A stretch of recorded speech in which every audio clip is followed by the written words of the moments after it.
What's up, everybody? Tis I, Divine Intervention, back again for another AEW Dynamite recap and review. Joined as always by All Elite Joker. Baby. Oh boy. Just us this week. No guests this time around. So if you were looking for anybody else's face, sorry to disappoint. But we will try to keep it light and fun this evening. We had a really good episode of Dynamite this week in Boston.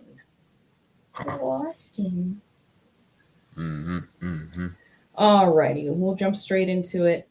First match off the rip, we had Adam Cole versus Christian Cage. We walked into this episode completely blind. Normally, we try to do a little research ahead of time as far as like what matches are going to be on the card for the week. I feel like some of these kind of sprung up last minute. Joker, we didn't know anything about Adam Cole versus Christian Cage before today, right? Not to my knowledge.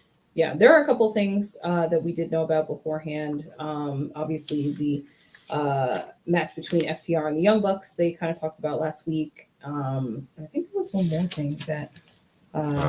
Joe and Caster. No. Well, Joe wasn't head. Oh, you mean about today? Yeah, as far as what we knew. Oh, right, the tables match with the Hardys. Stuff we knew about last week. Yes. Yeah. Those were the two things from last week that we knew about. Getting into the starting match, would like to point out that the Wardlow posters that were hanging around the ring last week have returned. Great show, in my opinion. Thank you so much. Yeah, we thought so too. Definitely ready to get into it. The Wardlow posters are bigger this time around. Poster boards. Yeah, I know. They said 11 by 17 to 18 by 24. Those were way bigger than 18 by 24, but definitely could see them a lot better on the camera this time around. Everybody makes their entrances. Adam Cole, baby. Adam spits in Christian Cage's face to start the match and like just running around on the outside.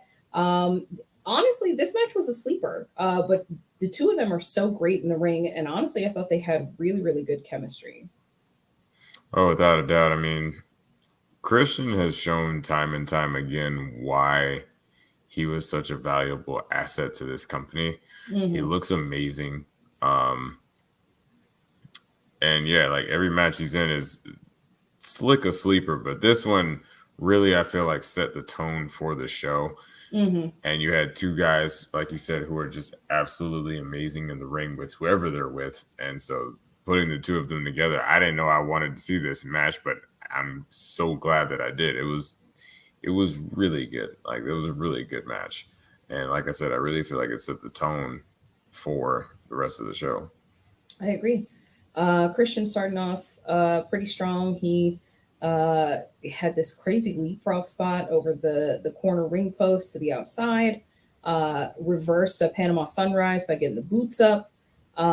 There was a boom near fall after that, but since the knee pad was not down, and they kind of drew reference from the most recent title match that the knee pad had come into play there as well, that, you know, Cole doesn't always get the job done if the knee pad is not down. Christian did a crazy Hurricane Rana spot off the top, like bringing Cole to the inside. I mean, there was a standing ovation at a certain point in this match where, you know, everybody just couldn't help but get on their feet because it was just that electrifying in there. But in the end, Adam Cole with the eye poke, going into the completed boom. He did take the knee pad down for the win. Red Dragon come out to beat up Christian Cage after the bell. Jurassic Express comes to make the save after that, and then they beat each other up going up the ramp. I'm going to stop right there before we get to the next part. The match itself, I agree. I think that the two of them together are amazing, and like separately, and by putting them together, just took it to the next level for me. And I was surprised to hear that this was a career first for them, since obviously they both came from the same company previously, but wouldn't really have had an opportunity to cross paths. And I mean, they're lost, man. This is a great match. That was a great match. But moving on into the rest of the aftermath, Hangman struts He does not break pace at all, just books it from the back. His music plays. Adam Cole's trying to come up with all these excuses. I just had this match, yada, yada, yada. Hangman is hearing none of it. He grabs the mic out of Adam Cole's hand and gets in his face, tells him to look at me when I'm talking to you. Like, this is the most, like, I don't want to say aggressive, but like Hangman was in there acting like a champion. Yes, assertive is a good word. Adam Cole's punishment is essentially going to be the rematch that he so desperately wants. It's going to be a Texas death match on Rampage next week. And Hangman says Adam has a week to get his affairs in order. Joker, when will they put some respect on my man Hangman's name? I have no idea, but they need to do it quick because my man came down there, said what he needed to say, looked like a total package champion that we all know that he is, and yeah, definitely set up for a really great live Rampage on next Friday. I'm excited. Very interesting that they put this title match on Rampage versus Dynamite. You know, definitely. It's not the first time they've done that though. With Hangman. Yeah. Do you? I wonder if he asked for it. To be honest. I mean, yeah. You know, I mean, first of all, that episode's going to be live, so it is a little bit different than just kind of shoehorning him in at the end of the show. It is going to be its own separate event, so I could see how, it could be more of a big deal. I don't know. Hangman does seem like the kind of champion that would want to elevate Rampage during his reign, so why not? It's going to be great regardless. It's a Texas death match in Texas, so. Yeah. Hangman is very quickly becoming personally my favorite champion that we've had so far. I know that everybody's going to say that there are bigger names, and you're absolutely right, there were. But none of them were for me. None of them were my champion, Jericho definitely. Yeah, Jericho established the championship. Moxley elevated it.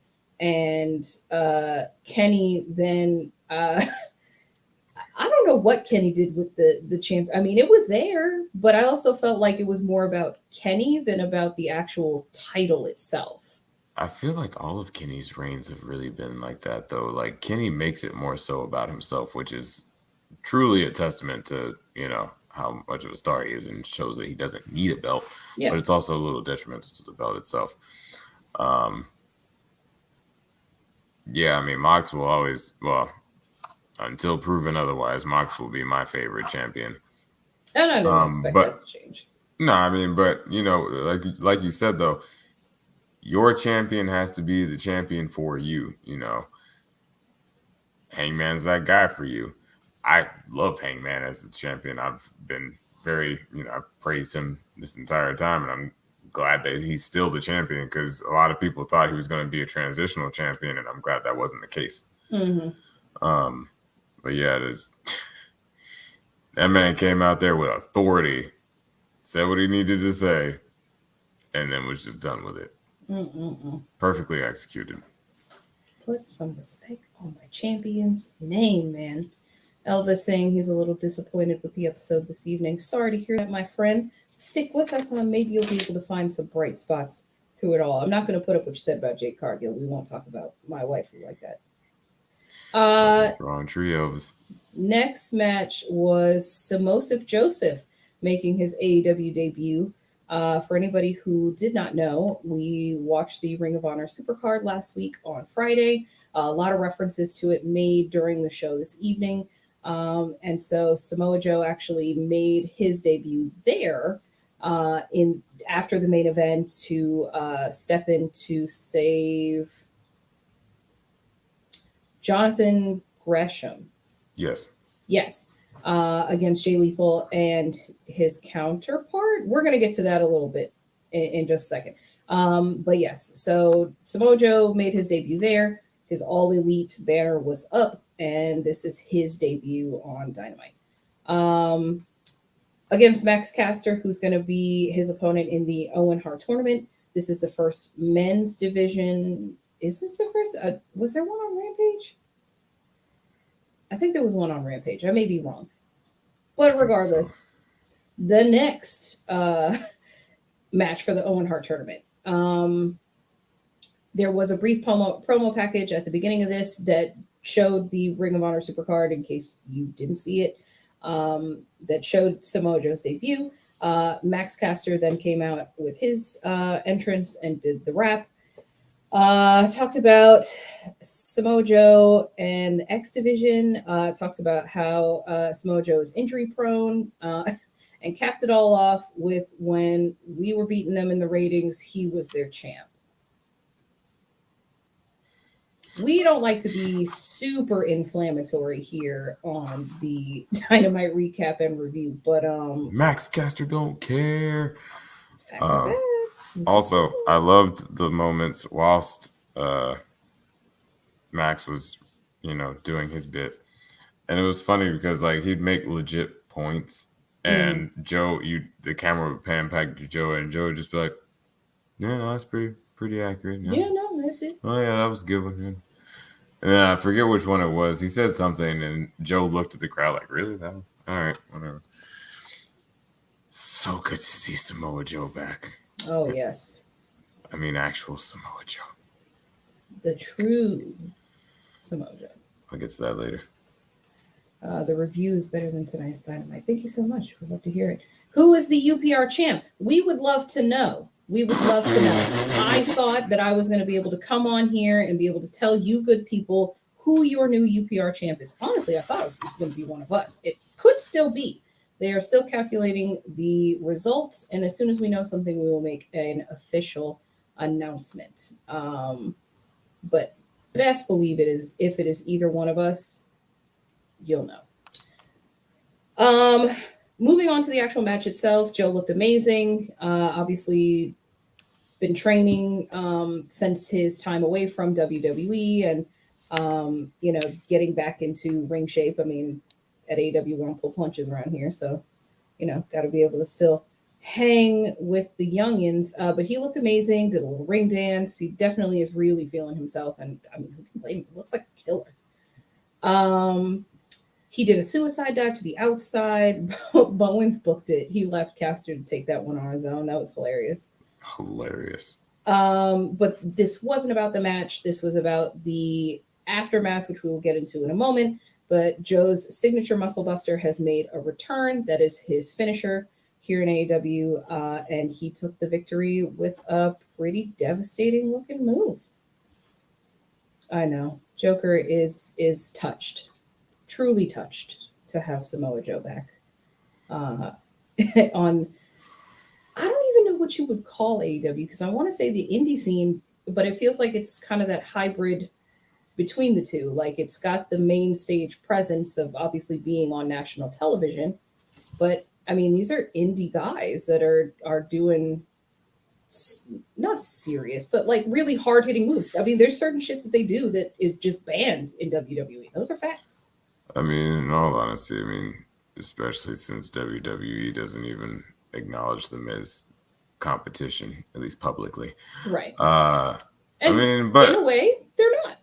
No, they're not. But I mean, AEW, I feel like, has just become like the highest level of the indies. Mm-hmm. You know what I mean? Right. Because 9 times out of 10, until it's a situation where when somebody says wrestling and people don't immediately think of WWE, right. I feel like, AEW is just going to be that big indie promotion, the big televised, it's just the biggest indie promotion. Sorry if you can hear that, everybody. It is. I heard that in here, so yeah.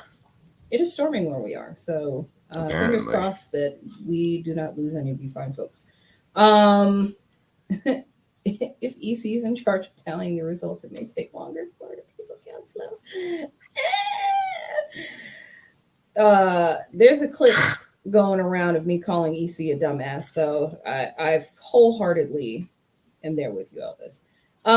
Moving on to the after match segment here. Jay Lethal, obviously with his new partner in crime. I'll be honest with you, I put a bunch of question marks. I feel really bad that I don't remember this guy's name. Sanjay Dutt. Joker. There we go. Joker. Sanjay Dutt. There we go. Sanjay. Joker with all the facts. That's why he's really in charge around here, everybody. Sanjay was he was a Impact wrestler for a while, and then he was a producer at WWE for a couple of years. And he also, went through Ring of Honor. Him and Jay have history. I could tell. Obviously, if you watched the Supercard promo package at the beginning, you see how he and Sanjay, oh my God, sorry guys. He and Sanjay become connected through the aftermath beatdown of Jonathan Gresham. They interrupt Samoa Joe's victory lap around the ring. Basically, Lethal is very upset with Joe, basically because he feels like he was ignored. He spent months after, in a slump rut. Yeah, that the word all that I was putting together was not those, but basically feeling ignored and everything. And so basically Lethal says next week he's got a big old present for Joe from student to teacher, and I'm sure it is going to be a can of whoop ass. I mean, it's just how these things work. Joker, Samoa Joe's in AEW. I'm very happy. I marked out real hard when he hit that muscle buster because I haven't seen him do that in quite some time, and it was one of my favorite things. Quick history lesson. I was first introduced to Samoa Joe when I was watching TNA Impact back in.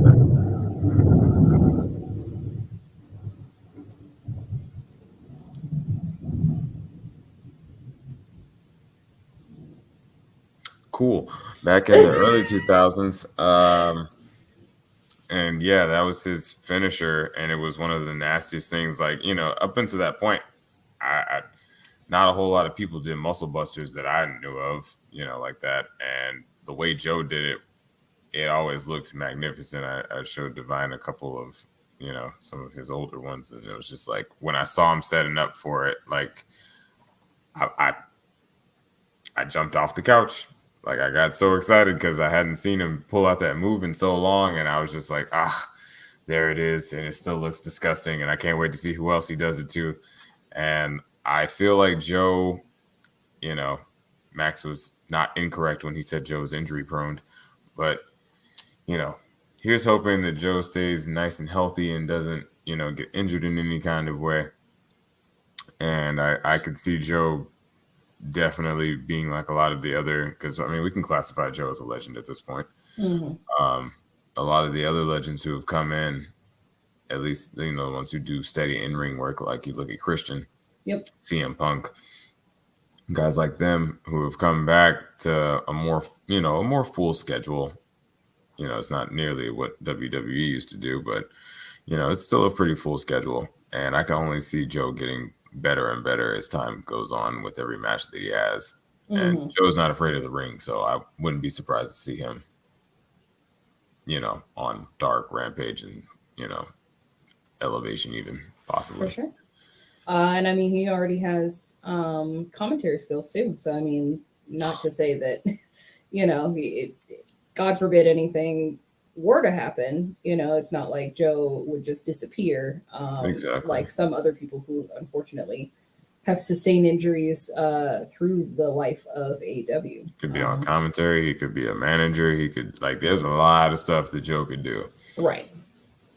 Very, very talented individual. And we are definitely very happy to have him on the roster. While we still can, I think we're going to step away for just a moment. As always, Divine Intervention and Only the Joker will be right back after these messages. Hello, everybody. I am the executive consultant, and I just want to throw a disclaimer before we start. I need you all to understand that this movie we picked before any fiasco concerning Jada Pinkett Smith, along with Will Smith, as well as Chris Rock, and we do not condone that here anywhere at UPRE. Excuse me 1 second. I know it's unprofessional, but I have to take this phone call. Don't even know who this is. Sorry. Hello. Hold up. I'm sorry. Wait. Will Smith? Is that you? I don't know what you're talking about. Like, I don't understand. I'm just over here. Is this because I mentioned Jada? It was just a disclaimer. It's just.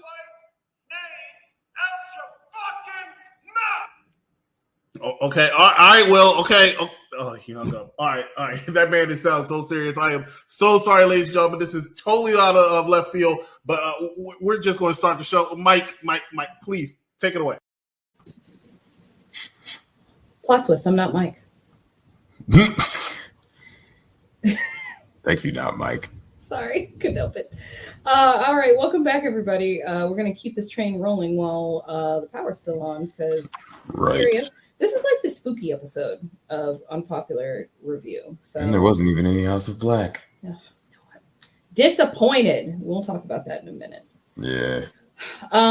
Blackpool Combat Club promo, William Regal, Bryan Danielson, Moxley all backstage. They will be on Rampage this week. Yuta will be facing Moxley. He is the newly crowned Pure champion, Ring of Honor Pure champion. Amazing match. We watched him fight. Oh, I feel so bad because I can see his face. He's a very talented gentleman. And he's actually been on AEW before. Yuta's opponent for his new title. Oh, Josh Woods? Yes, Josh Woods. Thank you. See, that's what I said. He's really the one in charge around here. I just say words. I just watch a lot of wrestling. But yes, Yuta, our new Ring of Honor Pure champion, versus Moxley and Trent. I always say that that's a question because it's got a question mark. I have to try to respect the man's name. Put some respect. Versus Bryan Danielson, who Regal once again has called the perfect wrestler. Still not a whole lot of praise being heaped onto Moxley, just more so that he is a bloodthirsty, ruthless gentleman. And to kind of nail that point home, Moxley says that the forecast for Friday is going to be skulls crashing like thunder, kind of like what we got going on over here, and raining blood. Hey, it sounds like it's raining blood. Joker, I know Moxley is your guy. I mean, how do you feel about his tenure here with the Blackpool Combat Club? I can't wait for Mr. Uter to finally get jumped in. He's got to go through the hardest hitting man that they have on their roster, since Regal's. I mean, Regal probably could give him a run for his money back in his day, but, they've already had a match, being Moxley and Yuta. Mm-hmm. Moxley beat the ever-loving hell out of Yuta. But as we've seen, and especially since he's got that nice new shiny belt on his shoulder, I'm excited to see what this match looks like. Very excited. And I'm wondering who's next as far as, because, I mean, we're pretty much all but solidified with Yuta at this point. He's, getting further away from the best friends and more edgy. He's got a leather jacket. That's important when you're being edgy. You got to have a leather jacket. Yes. Don't touch me. Don't touch me either. We'll get to that. There is a promo. Yes. Sorry. Jumping the gun there. But yeah, I'm excited. And Mox always cuts a great promo. All three of them can cut great promos. So yeah, that is for sure. Elvis asks a very interesting question. Slightly off topic. Favorite and least favorite parts of WrestleMania? We did watch about 50% of it. We watched most of night one. We did not watch night two. So we will only speak on the things that we actually watched. Personally, I have to give my favorite to Cody.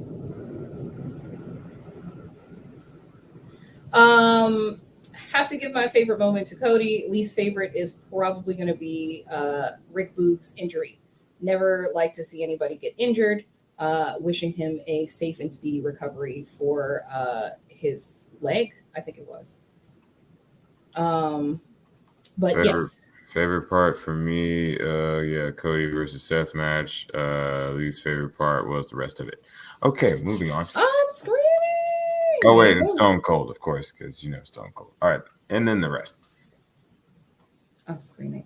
All right, moving on to the next match. We had Shawn Spears versus Captain Shawn Dean, Battle of Shawns. MJF was on commentary. Sorry. Tony Schiavone is an old prick because MJF says so, and what MJF says goes. Another Rat in the Kitchen plug, part 2. Excalibur choosing a very interesting time to plug that particular show, and MJF can't imagine why. Wardlow is still missing in action, but there's a lot of chance for the main man himself. And then all of a sudden the camera cuts backstage and security is just knocked out everywhere. And then all of a sudden Wardlow is strutting. There is a lot of strutting in this episode. There's a lot of men walking with purpose, and I'm personally all about it. But yes, Wardlow struts to the ring, and I'm cracking up because there's a guy who's clearly just trying to get back to his seat, drinks in hand, kind of just hanging out behind Wardlow while he's trying to act all big and tough, beating up security guards on his way to the ring.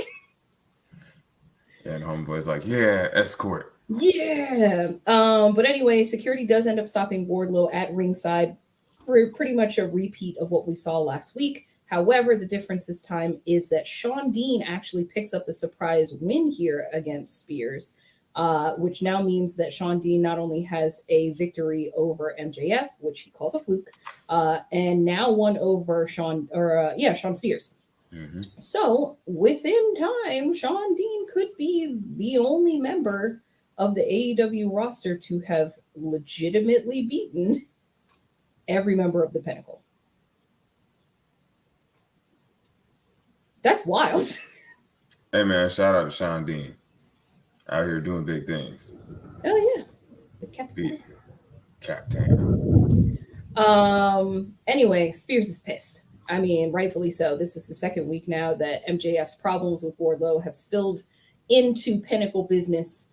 And this time it cost Spears his match. There's no like qualifier or anything at this point. It wasn't for the Owen Hart tournament or anything, but still a loss on his record, and Spears is not happy. I'm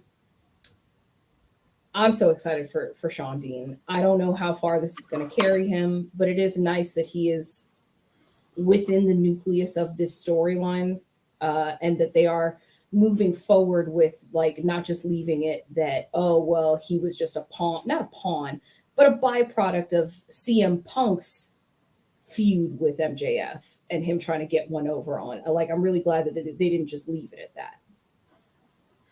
Agreed. I'm interested as well to see how far it goes with the Shawn Dean, or if it just uses, if they're just going to use that as, something that they can talk about to further elevate him. Mm-hmm. He's been working with Carly Bravo, his buddy, as far as a tag team. Yep, fellow military man, as far as in a tag team circuit. So maybe that means more for them. But yeah, Shawn Spears, I guess we should use last names. Spears was, yes, very, very upset visually and audibly. And rightfully so. Like you said, I mean, it's the second week in a row where MJF's foolishness has gotten people,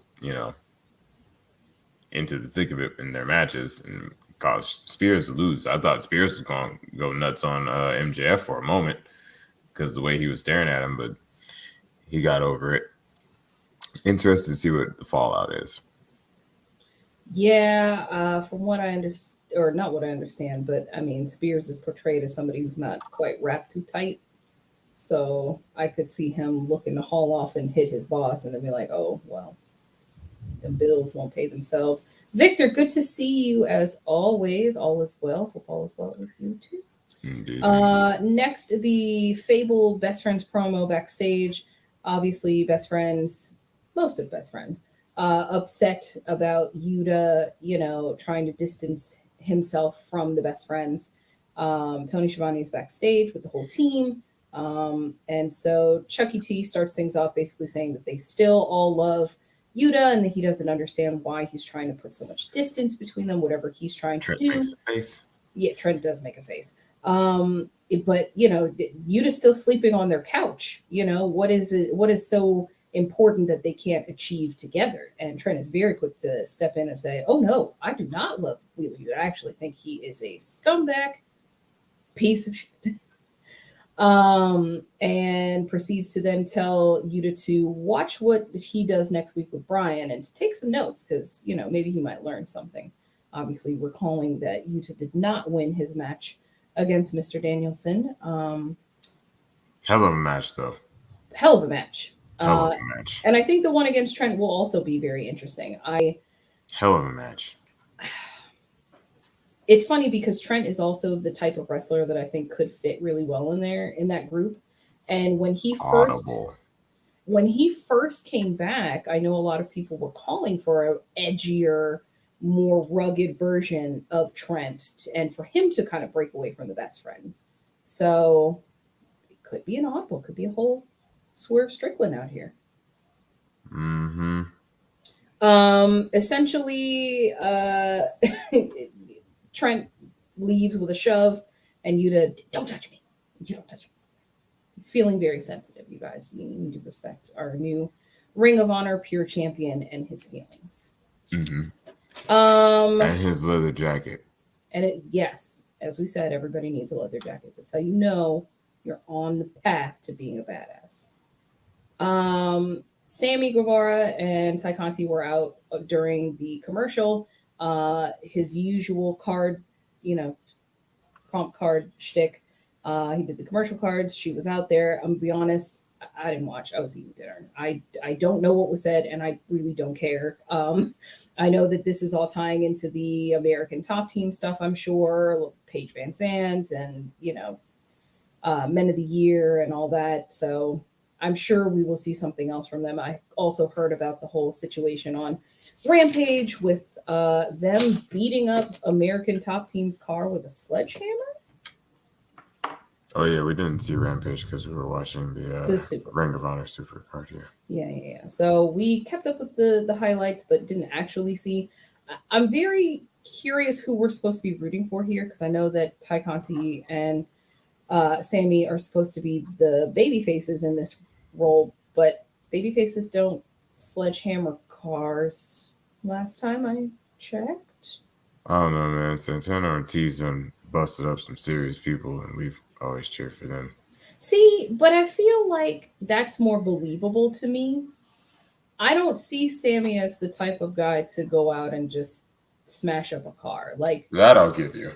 They didn't do anything bad enough, in my opinion, to warrant what happened other than just the shock value.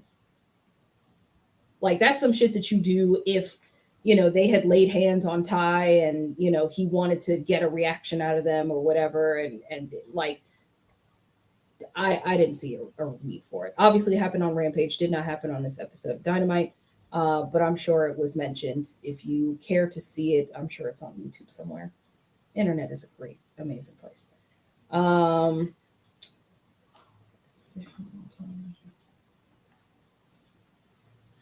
AEW is doing something that doesn't make sense. They're having the world title match on Rampage on next Friday, and Battle of the Belts is on Saturday. That is a very interesting point, Victor, and we don't know who Hangman is supposed to face at Battle of the Belts. Obviously, with Adam Cole getting his opportunity before that show, you would assume it would not be him. But he had 3 matches with... Didn't he have 3 matches with Danielson? No, it was just the 2. They had the draw. Yeah, they had the draw, and then they have the follow-up to the draw. Yeah, to the draw. And it was, I think they went 40 minutes on that one. I would hate for Hangman to lose the belt at Battle of the Belts. I'd really love to see him take it all the way to Double or Nothing. But I think it will play into the story of the suspension of belief that, okay, he just defended it the night before. Now it's Battle of the Belts. Could he lose it to the person he's supposed to face there, who is still a mystery opponent? Moving on, we had a brief flashback to earlier in the evening where Eddie and Proud and Powerful got a bit of revenge on Jazz. Definitely beat the crap out of them all throughout the backstage area. Even going so far as to throw a viewing monitor after them as they scurry out the door. We will get back to that monitor. That was a whole ass TV. Keep that in your brain, that nugget of information. Yes, that TV is destroyed. But Jericho Appreciation Society book it off the premises, get in their car, and they leave. And so Eddie and P&P then come down the ramp with no music, just cutting a real promo. And Eddie essentially says, it's on site. I don't care if you're out with your wife and kids. Could be any one of you. I'm going to whoop your ass. And so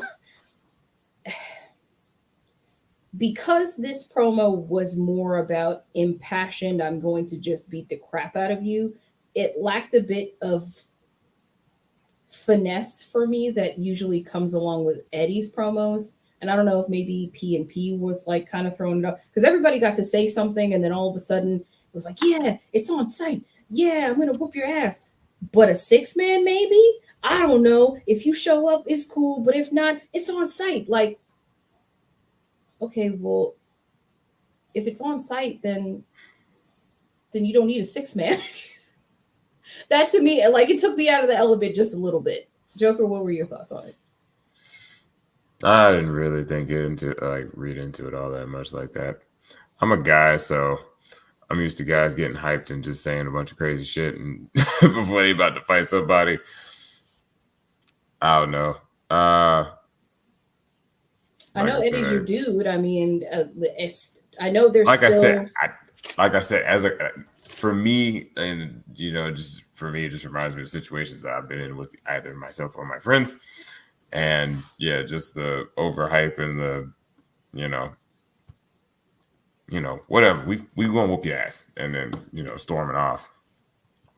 It just felt real to me. Mm-hmm. I guess is really what I'm getting at. The numbers game did not come into play this time around. Jazz booked it before they could really even get into a one-on-one altercation, faction versus faction. But I still think that there will end up being a tag team group that ends up joining this initiative, even if it is part-time, kind of like how the Hardys and Darby and Sting are kind of floating around each other. So with all the Bros, maybe. I mean, look, with all of the Ring of Honor talent that is kind of working its way into, Dynamite time and vice versa. I mean, it could feasibly be somebody that we've never really even seen before. Also true that, potentials there is, endless. Very Who knows where Daniel Garcia lives? Yeah. You think I'm going to come to your house? I know where you live. That's hilarious. Yes, and it was a whole ass season. Thank you, Victor.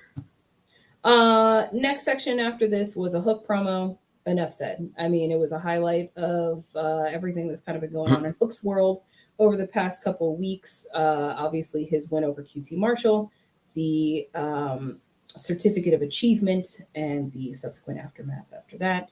His lack of curse from Danhausen. He's clearly immune.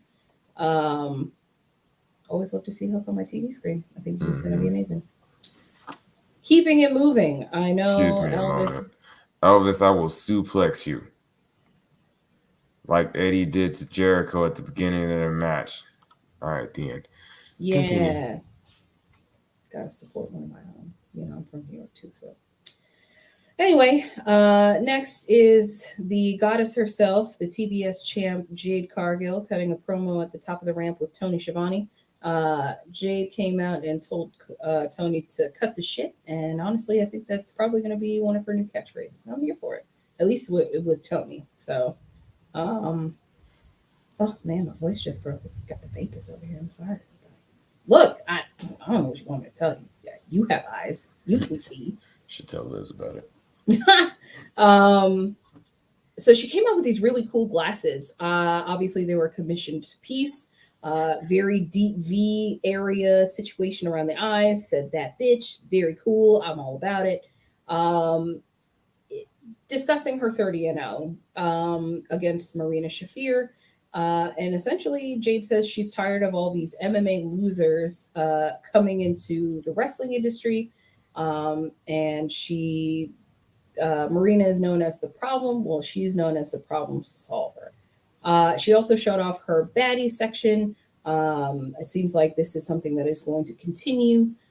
over the next at least couple of weeks, but I hope indefinitely. This seems like something that she could definitely make her own. And Mark Sterling was also there to let everybody know that it was very hard to find good-looking people in Boston, Massachusetts. I love Mark Sterling. Okay. Yeah, he's a funny guy. He truly is very funny. And I think the two of them work really well together. I think that Jade says just enough. I think that kind of going up to something that Elvis did say earlier, she's green, yeah, but she's green like money.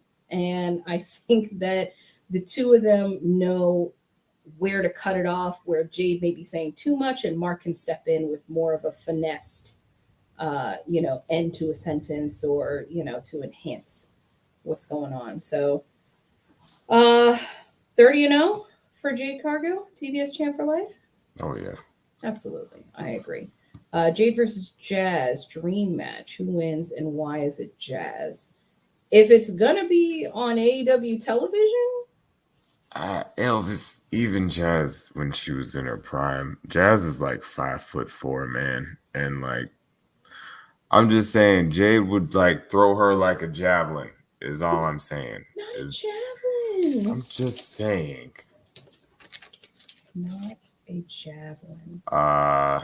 Yeah, I'm assuming we are talking Jazz in her prime and not Jazz now. Nothing against Jazz now because she looked amazing. I'm pretty sure she was in one of the most recent Royal somethings. But like Jazz has to be knocking on 50 if she's not already. Yeah, anyway, I'm just saying size discrepancy and like weight class discrepancy as well. Just throwing that out there and just, yeah. Great match, probably, though. Quickly to tie up the whole TV thing from earlier, MJF cuts a promo in the back. Alex Marvez is standing by backstage. MJF says that next week, if Wardlow wants to try his BS again, it's going to be 2 times the security and 2 times the pain. Obviously, Spears is still very upset. And MJF says next week he and Dean are going to have a rematch. And essentially, he's going to give him the Purple Heart because he is going to whoop him so bad that it is worse than anything he could have ever seen in combat. So there's that. But as MJF is about to leave, he turns to the monitor, which they put the broken monitor back on the stand, and said, "Will somebody fix this TV? I work in a circus." And he storms off set. Joker, do you think AEW is a circus? Maxwell, Jacob, Friedman, everybody. I think it. Look, he's funny. Okay, he's like funny. I can't argue with that. He Still is a little funny. shit. He is a garbage human being and is definitely not a good person. But he's really funny. And he's probably not meant to be, but he's very funny. Alrighty, before we get into more of the action, we are going to take a brief break. So stick with us. Unpopular Review Dynamite Recap. We'll be back. Are you running? Yeah, I am. I'm running for office. Suggest that you're an unlikely candidate. I think at this point we've kind of jumped the shark on the whole likely candidate thing. Buffy, it's a gun! Dorothy Goodwin, being hailed as a hero. Oh my. She is a true hero. She saved me. You're a gun hero now. What movie is that? I have never seen that movie in my life. Welcome back, everybody. If nothing else, you will always learn something new here on the recap and review because I've never seen that movie before. I feel like I should watch it. Looks dumb. Or you could watch the review, like, share, subscribe, all these different places you could find us. Thank you. Thank you, man with the mask. Yes. I'm trying to channel my inner Excalibur and do a plug every now and again. Moving on to the next match of the evening, highly anticipated match, Butcher and the Blade versus Hardys for a table match. This was one of the ones that was advertised last week, so we did know about it going into this one. Elvis, very interesting question. How did the Hardys win with Jeff being eliminated? Let me go over the rules with you really quick. The rules specifically for this style, I don't know if it's this match or just table matches in general for AEW, but you need to put your opponent through a table with an offensive move, and both members have to go through the table. So I believe what happened, Jeff was eliminated early in the match, and we will kind of break that down here in just a second. But Jeff was eliminated, so he could not actually participate and be pinned. But with it being no disqualification, he was able to still be involved. But we will break that down in a second. Joker, did you have one of the questions that you wanted to address? No, I already addressed it. No? No, I already addressed it. It's cool. Oh, okay. All right. Just 2 men of culture. I'm no better than a man. It's okay. So Butcher and Blade make their entrance, and they start things off by breaking the legs off the table almost immediately. The Hardys make their debut, and this match was confusing from the start. It was very hard to follow, at least for me. I will kind of work through it the best I can. Joker, I'll get your thoughts on it in just a second. I kind of was questioning if Jeff was okay. Like, I didn't know if maybe he got injured early on in the match or if something was just off, but it seemed like he wasn't able to really be involved with the match as much as maybe he should have been.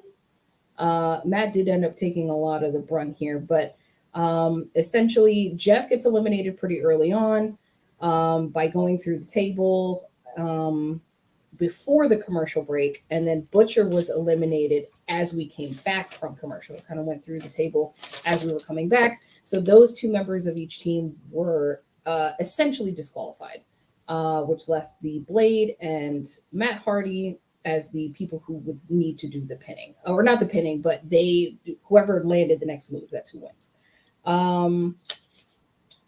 So then there was this very interesting, like, double power bomb situation off the barricade. But Jeff was able to move the table to save the match.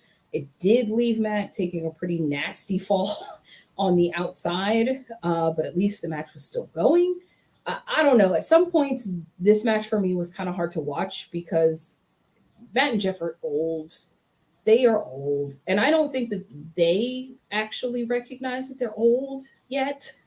I know that they want to be, prominent members of the roster and have the ability to put people over. But at the same time, like, some of the, like, gasping for air that you could hear through the mic on the camera, I was like, Justin did the same thing in that match that he had with Lance Archer, and I feel the same way. That's what I'm saying. I'm like, what is wrong with all of these old people?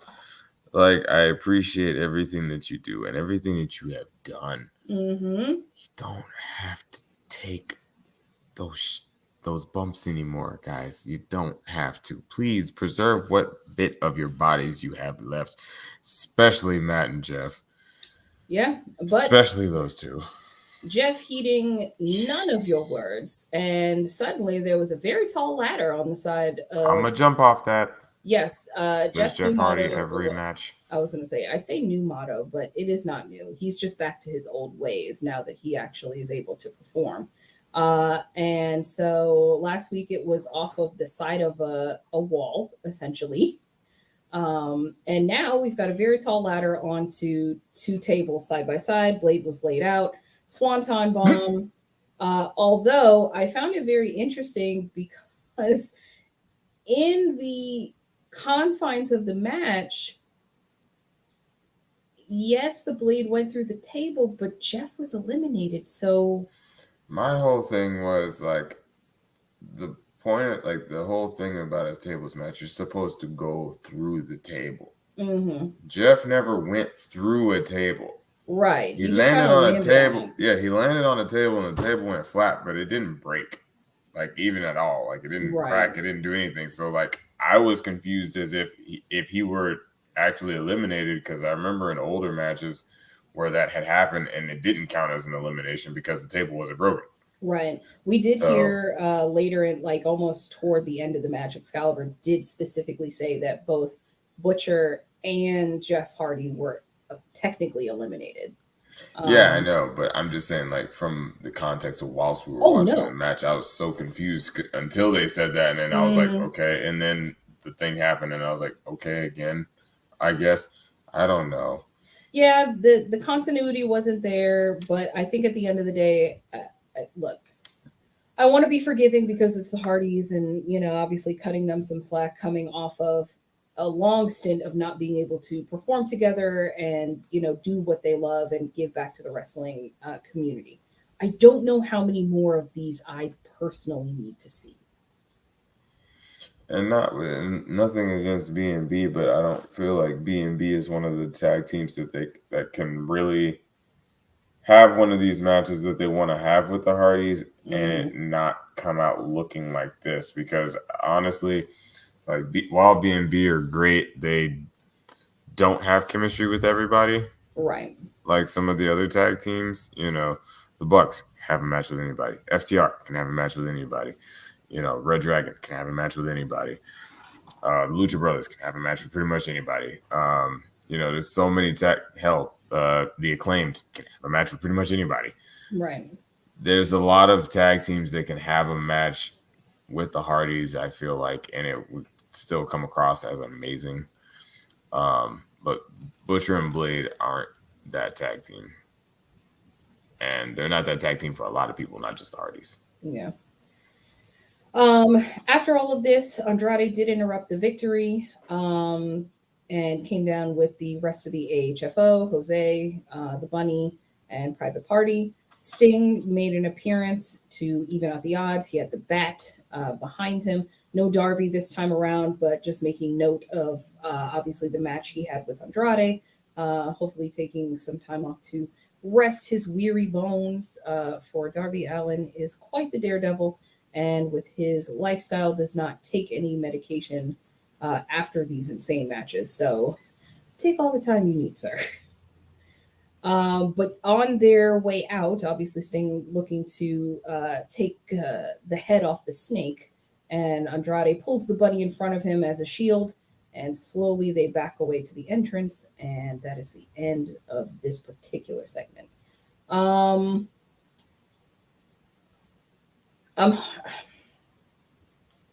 of the Belts is next week. It is the next like pay-per-view style show, where a big destination show. I know that nobody in this has a belt. Maybe put it on the pre-show. I don't know. Yes, it's giving everybody something to do, but again, I don't know how I feel about all of these pieces all being together. I feel like some of them could be off doing other more productive things versus all just kind of hanging around each other and different groupings or pairings beating each other up every week. That's fair. Yeah. Moving on, Jurassic Express promo. Christian is pissed. He lost. I mean, the first match was absolutely amazing, but Christian is not happy that he lost and is now having to stand next to his young wards, Jurassic Express, who are the tag team champions. He tosses his water bottle and storms off screen. Jungle Boy and Luchasaurus kind of shrug at each other. They cut a solo promo, essentially calling out Red Dragon and saying that their records might not even be, their records aren't even good enough to challenge for the titles. They're not even really ranked enough, but they're going to give them the match anyway, because obviously they've been a thorn in their side over the past couple weeks. Best to just go ahead and squash them like a bug. And they will be on Dynamite defending the tag team champions against Red Dragon. Do you think we get new tag team champions crowned? I don't know. Very interesting point that Victor brings up, considering that show will be just before Battle of the Belts. So Right. And I don't know. I have so many questions, and like that's the thing about AEW. It keeps me guessing consistently and constantly. I also had wondered why we were having a just going back to the Hangman situation, I wasn't exactly sure why we were having that match either. But, I trust the process at this point, so I'm going to let it play out and see what happens. But I will come back on here. What's after the following week and say if I, approve or disapprove of how they decided to go about this, since they are going to have this grueling death match on Rampage beforehand. Victor thinks the champs retain. I can't tell. I really can't. I'm leaning more on the side of them retaining, but at the same time, I could just as easily see Red Dragon getting it. So I don't know. So essentially, Jesus, Memorial Day is 6 weeks away. Ouch, that hurts me on a personal level for different reasons. 6 weeks away from Memorial Day, and so if not losing it either versus Red Dragon or at Battle of the Belts, they would have to hold them until Double or Nothing. And I don't know if their reign can withstand that. I mean, they're great. They're a great tag team, but they're just not really doing anything. I was going to say, well, thinking about it that way, honestly, I could see Red Dragon taking it, and then we have Red Dragon versus the Bucks at Double or Nothing. I think that's the move. I know Victor says the champs will retain. I think that either between this match with Red Dragon or potentially who they face at Battle of the Belts, I think it is time to have them lose and potentially transition into the singles feud potentially between Christian and Jungle Boy. I mean, I know that that's kind of been teased or hinted at. Thank you, Victor. Yeah, Victor. Thank you, Elvis. Don't get disqualified.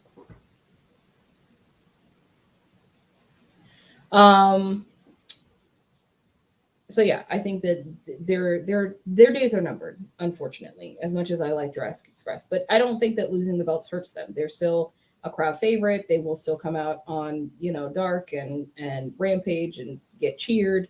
I think the belts are better suited for a different storyline. Brief promo next, kind of touching on Thunder Rosa versus Nyla Rose. They have a match set for Battle of the Belts, which is going to be, of course, held in Texas. And I mean, given Thunder Rosa's reception when she won the title in the first place, I mean, she's got to retain here. There's no way that Thunder's losing the belt just yet. And of course, again, it doesn't hurt Nyla in any way to lose. She will still always be an absolute predator in the women's division. Beast. Hope Jurassic Express lose the titles to FTR. FTR is on a crazy hot streak right now, and we will definitely get into their match, which is the main event, because it was absolutely nuts. Victor, I hope you saw that FTR. I know you saw the FTR versus the Briscoes match. That, just side note, if anything, just go watch that match. That was one of the greatest tag team matches I've ever seen in my life. Just throwing that out there. Just Briscoes versus FTR at the Ring of Honor Supercard. It was absolutely amazing. Just throwing that out there. All right, cool. Jamie Hayter and Tony Storm cut a promo next. Man, the accents were strong. Battle of the Accents.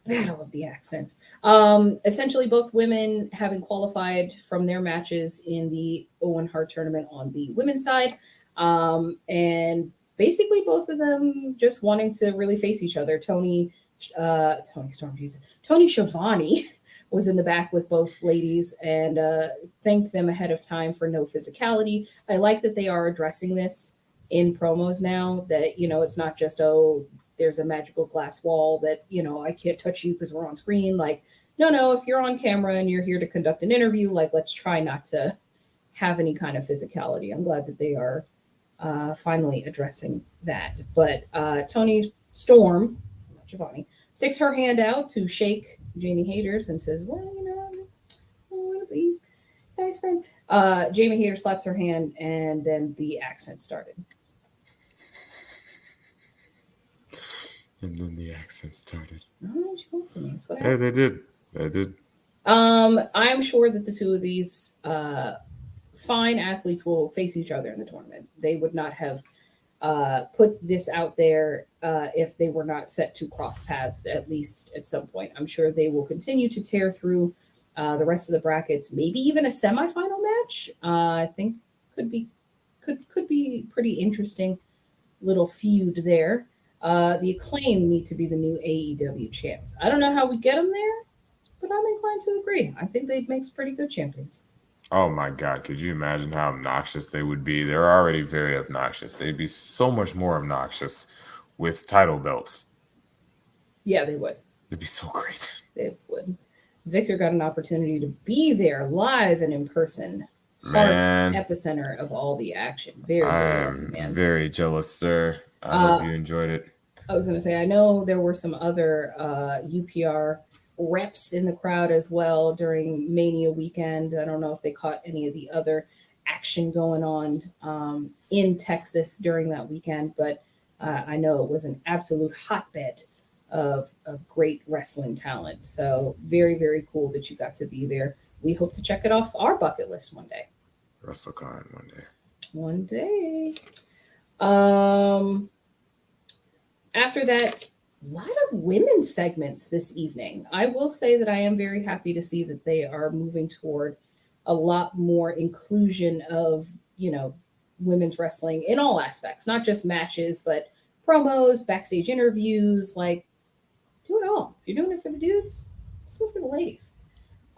Julia Hart versus Hikaru Shida for the next bracket of the Owen Hart tournament on the women's side. Julia comes out. Her eye patch is affixed. I was able to see a little bit of tape on her eye. We thought that this was going to be it. We thought that this was going to be the turn. And it was not. I am so sick of this tease. Like, I want it to happen so badly, but I don't know if it's a good thing or a bad thing that they're trying this out so much. Because it was very clear that there was something going on under the eye patch. By the end of the match, she had like a distinct dark smudge on her cheek, like even below where the eye patch was, because you could see that there was stuff going on underneath, but some makeup had also smudged over here. Just give me what I want. The match here was great. Julia attacked before the bell, essentially kicking the Varsity Blondes out pretty early, and Julia looked pretty aggressive in this match. Like, I thought it was going to kind of be a squash match, especially with Julia competing with only one eye. But she looked pretty darn good. I mean, she did there was like a top rope. It reminded me of Alexa Bliss's Twisted Bliss, because she got on the top rope and she did end up kind of twisting her body around a bit. But she has that gymnastic cheer background, so she's able to do a little bit more rotation in the air. Yeah, the way I feel like it just needs a little bit more work. But I'm really there for the turn. I need the turn immediately. I need the turn yesterday. I also thought tonight was the night, especially since, you could see the black smudge when she came out, So I'm wondering if it's slowly just creeping from up under there. And once we get like some distinct, makeup under it or above it or both, then she'll join. I don't know. But there's something brewing in there, like the storm. Tony Storm. Yes, accents. Shida won. She hit the knee, and then she hit a Falcon Arrow. It was pretty evident after the match that this was not about Julia Hart. This was continuing the friction between Serena Deeb and Hikaru Shida. Basically, after the match was won, Deeb's music hit, and Shida stood with a kendo stick facing the ramp, And after a moment of nobody making an appearance, she actually turned around and intercepted Deeb from getting a chair shot. She slid into the ring with a chair. And she's a very smart babyface, obviously learning from previous attacks on how Shida or how Deeb likes to operate. This is not the last of them. Do you think that Serena Deeb costs Shida another opportunity? Obviously, Shida coming away with the win here for the Owen Hart tournament. How do you think that Serena Deeb plays into her time in the brackets? I definitely think Serena is going to somehow or another come into play when it comes to Hikaru standing in this tournament. Hell, she might knock her out the next round. Deeb might beat, and we haven't finished the bracket yet, so hell, Deeb might wind up being in the bracket. You know what I mean? And then we'll have them come into fisticuffs later. But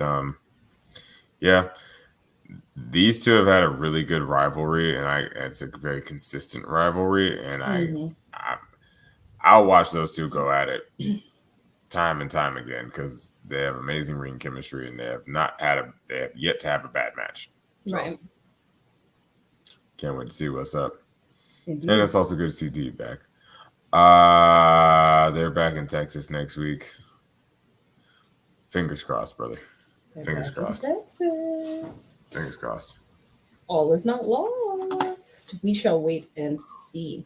I too wish that Athena, aka Ember Moon, would make her debut as well. Super talented, and would love to see her on the AEW roster. Hell, Ring of Honor is also now an option. Like, it doesn't have to just all be all elite. We are waving both flags in this house now, since Mr. Khan owns both entities. So because Willow Nightingale, who's a Ring of Honor wrestler, will be in the Owen Hart Foundation tournament against Red Velvet on Wednesday, I believe. It's either Wednesday or on Rampage. But we have already seen a good number of Ring of Honor peeps sliding through. Jonathan Gresham's obviously making his way at some point to AEW as well. Just throwing out there, Gresham Bandito, another match you should definitely watch. It was absolutely amazing. Bandito held up Gresham in a delayed vertical suplex for literally a minute. It was amazing. Yeah, go watch that too. But with all the Ring of Honor people, endless potential for this roster now. The match potential, endless. absolutely, both ways. Oh yeah, both ways. I mean, you got people from AEW showing up in Ring of Honor and vice versa, and then you add in Impact and Nuja, and good time. It's a good time. Serena Deeb is literally the only woman on the roster who I would be okay with taking the title from Jade Cargill. The only one. Yeah. Maybe yet, but just given her prowess, given how good she is in the ring, I mean, it doesn't even have to be a long match. Like, as much as I love Jade and she has the strength factor, I mean, Serena Deeb is just an absolute assassin. Oh yeah, she's a monster. So whenever Jade becomes 100-0, then I guess Serena Deeb could have a turn at the title. I guess. Yeah. Swerve cut a promo backstage. He got an opportunity to show off some pictures. I guess he was at the Grammys. Very exciting stuff. I know Swerve also has a music career outside of his wrestling career. Just very well-rounded individual. And so Swerve says it's not over with Team Taz. Obviously got to watch your back with Ricky and Powerhouse Hobbs lurking around, but unfortunately he didn't watch his back quite well enough because they got the jump on him backstage just as Swerve was about to excuse himself to go and take care of some personal business. Team Taz caught up with him and tried to beat him up, and then Keith Lee slammed them through a wall into the locker room. Yeah. I mean, not too much to cover here. Nope. Obviously, there's a lot of turmoil going on between Swerve, Keith Lee, and Team Taz, and I'm here for it. He is signed with the AEW, but that does not mean he is exclusive to just showing up at AEW. As referenced by the Supercard. Yes. Yes. Very excited to see how we kind of intermingle both ways. Saw some very talented people on the Supercard that I think would be absolutely amazing against some AEW talent. All right, everybody. Versus Dante Martin yesterday. Okay, thank you. I'm screaming. Just saying. Us too. And so was the Varsity Blondes. So were the Varsity Blondes. Hey man, what the hell? I think Pillman, like, just to be funny, went like this, like when they first came through the door, even though he had on pants and he was just shirtless, but he was just like, they're so goofy. Yeah, they're idiots. All right, everybody, main event time. And this was a banger. As much as I wanted to give Adam Cole and Christian Cage match of the night, and it was match of the night literally up until this one. Very close second, but I mean, these two just have unmatched chemistry. Unmatched. It's the two best tag teams in the world. First of all, it was for the AAA and the Ring of Honor tag team titles. Both sets were on the line. And FTR is your champion for both promotions, kind of doing a little Kenny Omega belt collection situation going on. Mm-hmm. Trend setting out here. I'll be honest with you. I captured some of the highlights, so I will kind of run through it really quick. But there is literally no way that I could have gotten move for move this particular match because it was just that amazing. They have worked with each other so much at this point that they are almost mirroring each other move for move. Like several sections where they were like holding on to each other for different like simultaneous pinfall. It was wild. Absolutely wild. The Young Bucks make their entrance first, and then FTR come out as the champs second. Dax makes a point to blow his nose in the Young Buck streamers that are strewn about the ground. We had Bobby Cruz, who is a Ring of Honor announcer, do the introductions. Only fitting since these are the Ring of Honor tag titles. Young Bucks introduced first as the challengers. They threw their jackets at FTR. Cash Wheeler did end up kind of getting a little revenge to throw his jacket back. Cash ends up posing, doing the Young Bucks pose with the headband on his head. Dax takes Nick's fuzzy headband, puts it down his pants, and then proceeds to throw it at Matt.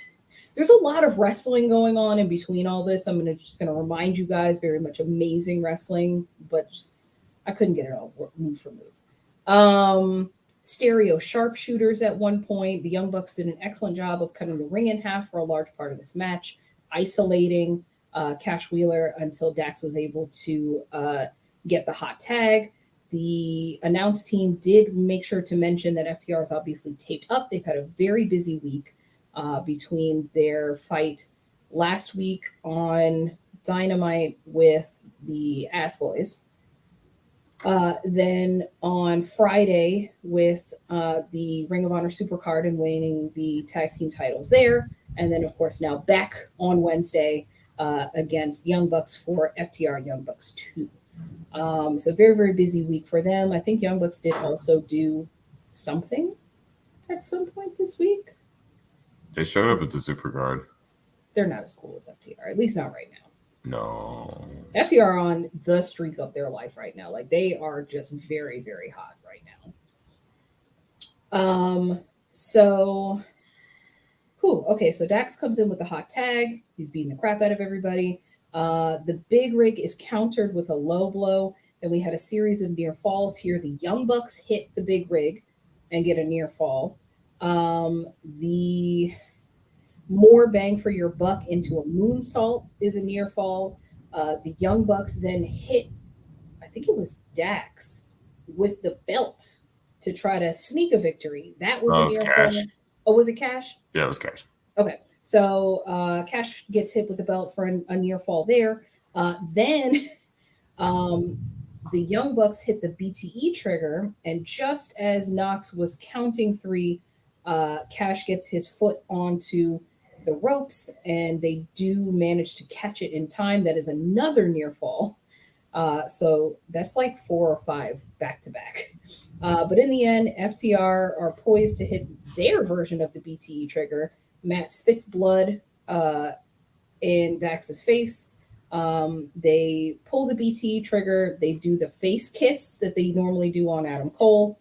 Then they hit the big rig for the win and retaining both of their championship titles. Joker, talk to me about this match, please, because this was a banger. I've seen so much good tag team wrestling in this week, and it's been just like, if you want to become a tag team, watch these 2 matches. And guess what? Both of them have FTR. FTR is the last of it, or one of the last of a dying breed, and that is the true tag team, tacticians. Like, even Dax, when he was over there beaten, bruised, still grabs the tag rope before he gets the hot tag from Cash. Like, yet another team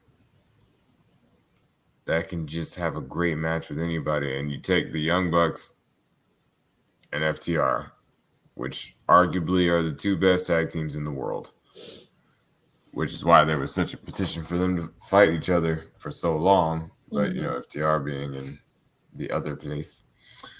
Yeah, man. Match was outstanding. I can't wait to see what comes of it. I'm kind of glad FTR is able to keep their belts, only because, it's nice to see, especially with them turning babyface or, seemingly turning babyface. I feel like it's nice to have that, and I can't wait. I'm excited to see what happens for Battle of the Belts. Because I guess, if Red Dragon doesn't beat, what do you call it? If Red Dragon doesn't beat the Jurassic Express, we might have our first 2-time AEW champions. Tag team champions. So, can't wait to see what happens. Excellent match. Oh, yes. It was so good. It was very, very good. So good. So much shenanigans, but so good.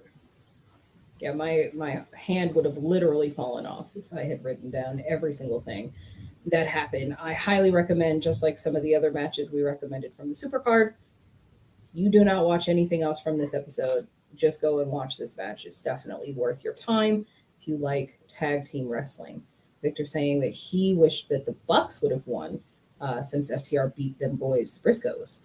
I don't know. I don't know if I agree. I think that the Bucks have had their moment in the sun, and I don't know what the Young Bucks winning those titles would have, like, if it wasn't a tag team, like a title match, I could have seen the Young Bucks taking the victory here, because either one of them could have walked away with the win. They both looked so good in this match. So good.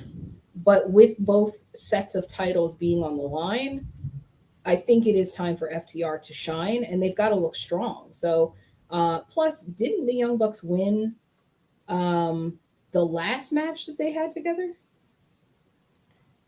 Yes. So now that makes it a rubber match. Because if it's 1-1, then we're going to revisit this a third time. Don't know when, probably down the line, just like it was last time, but I don't think this is the end of the feud between the Young Bucks and FTR, not by a long shot. No.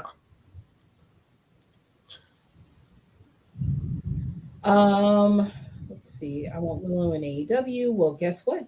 You will get your chance, at least briefly. She will be facing Red Velvet, as we said, for her place in the Owen Hart tournament. I wonder why the Lucha Bros haven't been back together. Rey Fenix has wrestled since his injury in a different promotion. Who knows? There's a lot of bodies in the AEW roster right now, and not a whole lot of space for everybody. Sometimes people kind of have to take a back seat And unfortunately, I think the Lucha Bros might just be at a point now where they need to take a little time either off or, because they've never really been the type to go on like Dark or Dark Elevation. So maybe they truly are just taking time off of AEW's schedule to go and work elsewhere. They face just about everybody at this point because they were the champions. So, yeah. And faced everybody else on their road too. Yeah. So unless there's some fresh meat to face, I don't know how much more there is for them to do right this very second. There are a lot of other tag teams who need those spots right now. At least that's my humble opinion. All right, everybody. Thanks for sticking with us as always. It's been another recap episode for AEW Dynamite. Unpopular review, like, share, subscribe. You can see us above and below on all platforms under Unpopular Review. As always, I'm Divine Intervention. He's All Elite Joker. I always point the wrong way. Don't know why I ever do it. Catch you guys next week. We'll see you next time. Peace, people.